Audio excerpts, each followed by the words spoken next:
Amen. So mkhulu uthi kunamaphupho umuntu awaphuphayo amvezelayo ukuthi unemoya. Engifuna ukuya khona ngifuna ukuthi sivezele umuntu noma sithi ukubhekisa umuntu mhlambe othi unezinsolo zokuthi unemoya lo sikhuluma ngawo noma uthi ngake ngatshelwa kwathiwa nginomoya othize. Impawu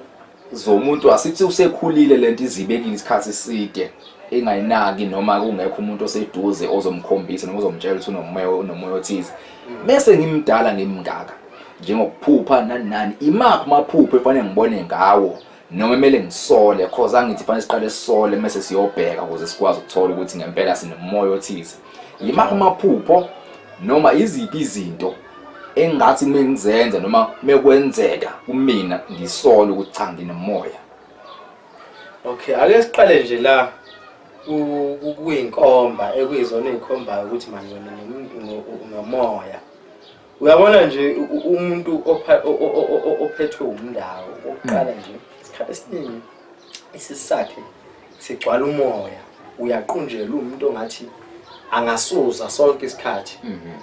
umuntu futhi ongathi angabhodla ngoba lento ibila kuyena njengegwebu la esifuba beqala lisuke libile ebese yabhodla noma kusuka into engathi manje uyaqunjelwa la isisu bese yasuza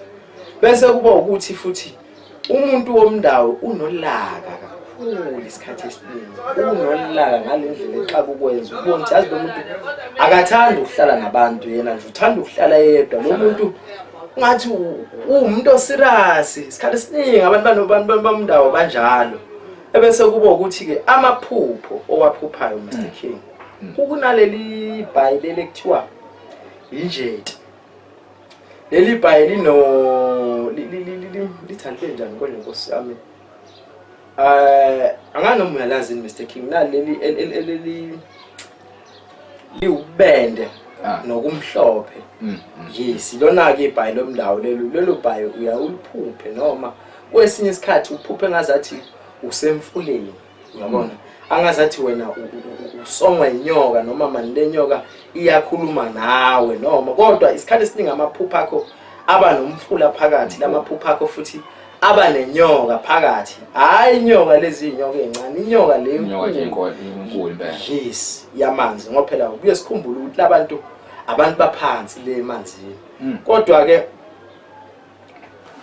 Mr King ikanjena ke lento umndawe ngizwe kakhulu kuthiwa kufanele uhambe uyothwasa uyohlala kaGobela umndawo Mr King besicathi benibele eqenti awuthwasi ngoba lento isuke ifuna igobongo thizeni ozolibhodlisa ngayo isuke ifuna ukuthi uyimisela amagobongo klini hayi kaGobela uyabo usuphatha lezo zinto lezo okuthiwa zithenge uthenge naleli bhayi leli engishobo libulisho yes leli elithiwa elenjethi ukuthi manje mangithi elenjethi omunye umuntu akachathi ibhayi lithi alibe ubende ubomvu kodwa lokhu okudeep qinile yes bese kuba libe mhlophe futhi libhayi ke lenjethi lelo uyathenga lelo bhayi bese uthenga ke neqhude bese ke umiselwa amagobongo egcekeni bese ke ufaka naye lento efakwayo la isiduni lesenkukhu amen awuthwasi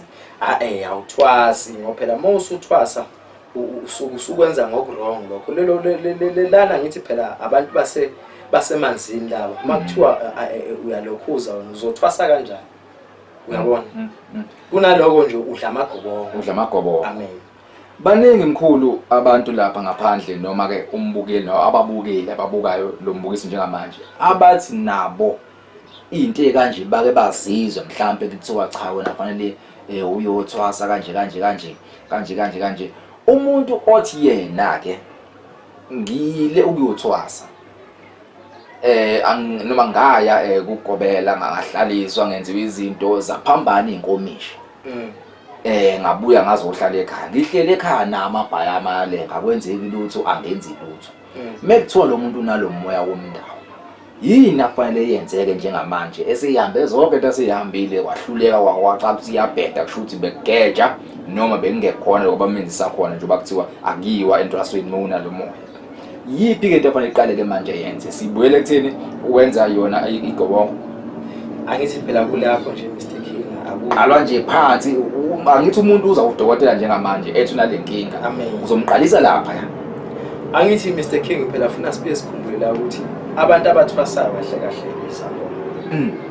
Umoya womndawo njengoba kuthiwa awuthwasela ingoba uma unawo akukhomba ukuthi isangoma.